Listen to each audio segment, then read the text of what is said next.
Salut les amis, c'est Ludo, j'espère que vous allez bien. On se retrouve aujourd'hui pour une nouvelle vidéo et il va s'agir d'un book haul. Et oui, on est très exactement le 3 septembre et qui dit 3 septembre dit il est grand temps, Ludo, t'es même un petit peu en retard pour tourner le book haul du mois d'août.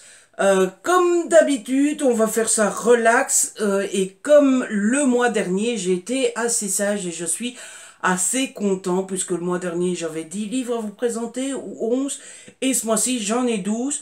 Mais vous allez voir, il n'y a pas beaucoup d'espèces, il n'y a pas beaucoup d'achats. Bref, je m'en sors encore une fois très très bien et je suis assez heureux. Euh, voilà, pour le mois de septembre, j'ai un peu peur parce que je sais que je vais. Il y a déjà deux trois livres que j'ai repérés et que je vais acheter. Je sais qu'il y a une grosse brocante au mois de septembre, etc. Donc j'ai déjà peur pour le mois de septembre, mais en attendant, pour le mois d'août, on s'en sort très très bien. Du coup, eh bien, on y va. Et comme d'habitude, on va commencer par les services presse. J'ai d'abord reçu un tout petit livre.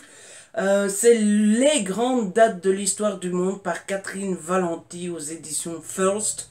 Voilà, c'est tout petit. Et ce qui est drôle, c'est que jusqu'à la dernière semaine du mois d'août, c'était le seul SP que j'avais reçu. Tout le reste est arrivé la dernière semaine. Pas de peau.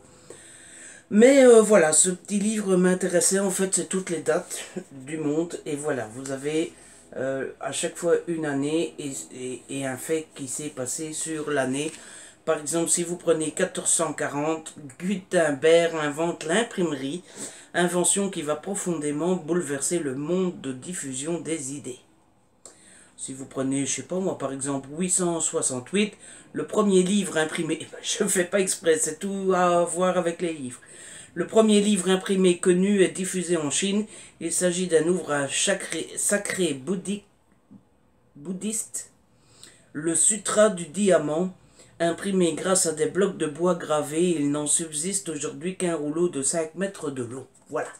Ça m'intéressait beaucoup et je ne l'ai pas encore lu, mais il me tarde parce que j'aime assez bien apprendre des choses, mais comme ça très rapidement, etc. Ensuite, deuxième service presse que j'ai reçu, c'est un insupportable prétendant de Stéphanie Lorenz. C'est aux éditions Victoria, aux éditions Harlequin dans la collection Victoria. Et c'est un service presse que je n'ai pas demandé. Voilà. Je vous dis pas ma tête quand je l'ai reçu, parce que c'est pas du tout, enfin ça m'intéresse pas du tout. Je ne l'ai pas demandé, mais je vous le présente quand même. Je sais que certains blogueurs et certains booktubeurs considèrent que quand ils n'ont pas demandé, ils doivent pas, ils ne le montrent pas, ils n'en font pas la pub. Moi, je trouve que ça ne coûte rien de le montrer, voilà. Ils nous font plaisir à nous envoyer des livres toute l'année. C'est pas pour une fois qu'on montre un livre qu'on n'a pas demandé. Si ça vous intéresse, l'histoire, c'est Marie Sinster a fait son choix. Elle épousera Lord Randolph, beau, riche et respectable. Il est loin d'être un priseur de cœur comme son frère Ryder, le marquis en titre. Et il aurait sûrement déjà demandé en mariage si ce dernier n'intervenait pas à chaque instant pour les interrompre. À l'inverse de son frère, Ryder est un séducteur notoire qui n'obéit qu'à lui-même, un séducteur dangereux qui, Marie le comprend bientôt avec effroi, fait tout pour saboter ses fiançailles car il la veut pour lui et lui seul. Voilà. En fait, c'est une histoire d'amour, ça me plairait encore bien, mais le côté vieux avec le marquis, etc., ça m'intéresse pas du tout. J'ai déjà une petite idée, je crois que ça ferait énormément plaisir à ma voisine, donc je vais lui proposer. Ensuite, j'ai reçu de la part d'Albin Michel Jeunesse Horizon, le tome 1 Crash de Scott Westerfeld. Alors Scott Westerfeld, vous vous en souvenez peut-être, c'est celle qui a écrit Les Uglies et là elle revient avec une nouvelle saga. Je crois que la saga s'appelle Horizon et que le premier tome c'est Crash, mais je ne suis pas sûr. Ici on va suivre l'histoire de jeunes gens qui vont s'écraser sur une île assez mystérieuse. Déjà, ils sont en avion, ils survolent l'Arctique, et quand ils se crachent, ils se retrouvent dans une jungle tropicale presque, etc. C'est assez mystérieux, il se passe des trucs un petit peu bizarres, ça fait énormément penser à Lost par certains aspects. Euh, En plus, il est tout petit, c'est un jeunesse, hein, et c'est écrit assez gros. Je l'ai déjà lu, je l'ai terminé ce matin, on est dimanche. Et j'ai beaucoup aimé, mais je vous en reparle très vite. Ensuite, j'ai reçu Comme de longs échos de Elena Piacentini aux éditions Fleuve dans la collection Noire. Alors, ce roman, je devais le recevoir au mois de juillet, fin juillet, mi-juillet. Et il a traîné. Pourquoi il a traîné? Ben, grâce à mes amis de la Poste. Voilà. C'est de moins en moins mes amis, la Poste, hein, parce que je commence à en avoir ras-le-bol de devoir dire à la maison d'édition, vous êtes gentil, vous m'avez envoyé le livre, mais il est perdu en route. Ça commence à la foutre mal. Hein? Bon. Alors, si ça vous intéresse, je vais vous lire la 4e de couverture. Vincent Dussart est sûr de son coup. Ce break imposé par sa femme va prendre fin aujourd'hui et il n'a rien laissé au hasard comme toujours. Confiant, il pénètre dans la maison de son épouse, le silence l'accueille. Il monte les escaliers, puis un cri déchire l'espace.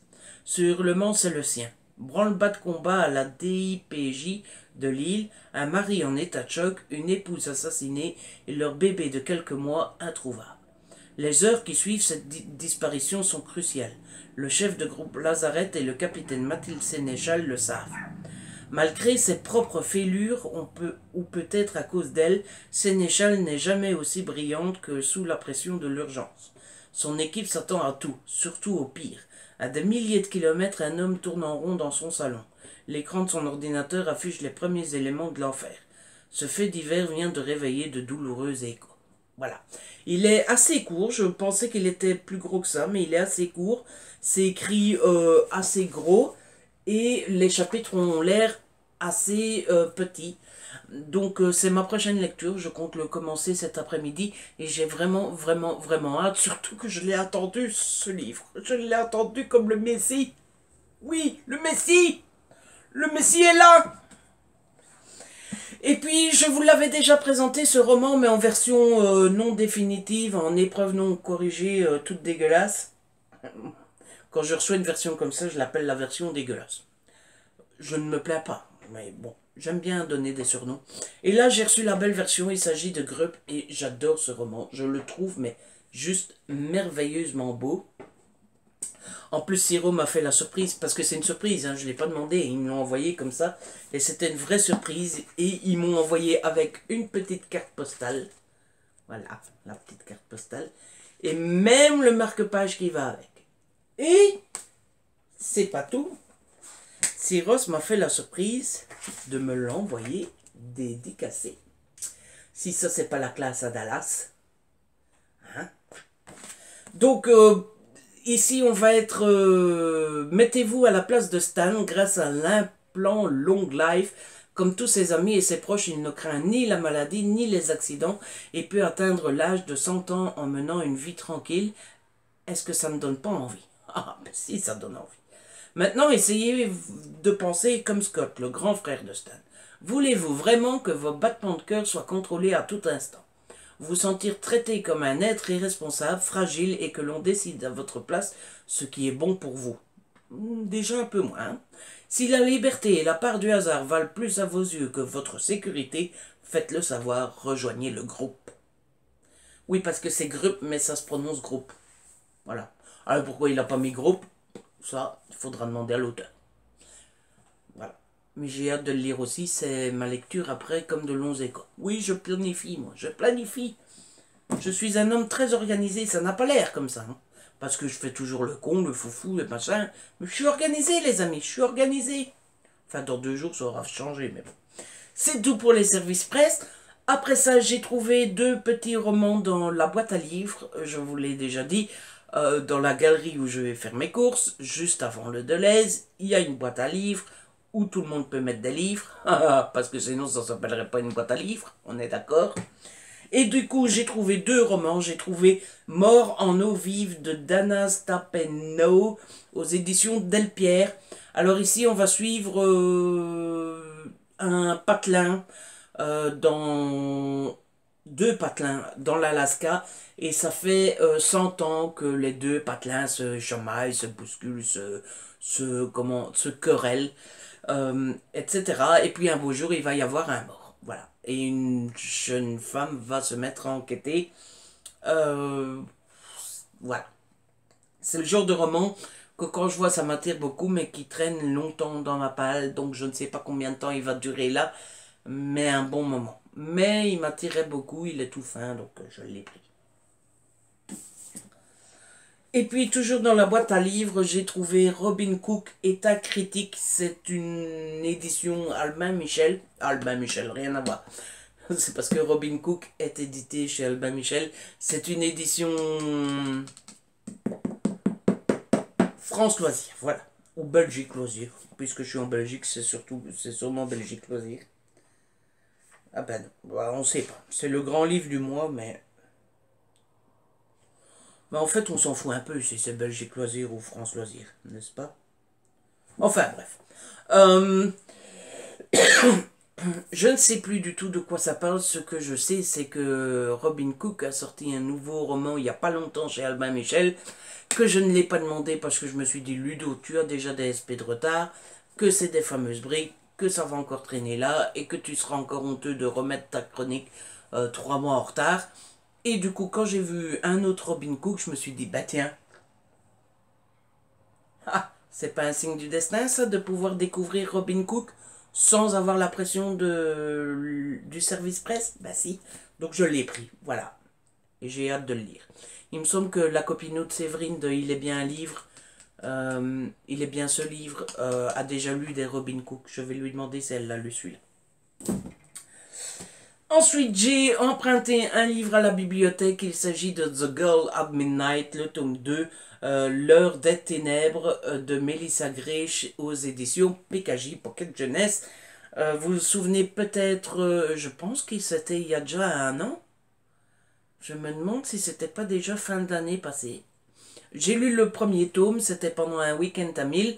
J'avais beaucoup aimé, et du coup, bah voilà, quand j'ai vu que le tome 2 était disponible à ma bibliothèque, je n'ai pas hésité 2 secondes à le prendre. Maintenant, j'ai un peu peur parce que, comme je vous le disais, ça fait un moment que j'ai lu le premier tome et j'ai peur d'avoir un petit peu oublié. Mais j'ai hâte. Oui, vraiment, parce que j'avais passé un excellent moment avec le 1. Ensuite, j'ai reçu un petit cadeau, puisque ma copine Saléandre du blog Le Monde dans les livres, je vous en ai déjà parlé plusieurs fois, et comme d'habitude, je vous mets le lien en barre d'infos si vous voulez aller jeter un coup d'œil. M'a offert Les douceurs d'Adrien de Céline Teuse. C'est une auto-éditée. Ma première auto-éditée.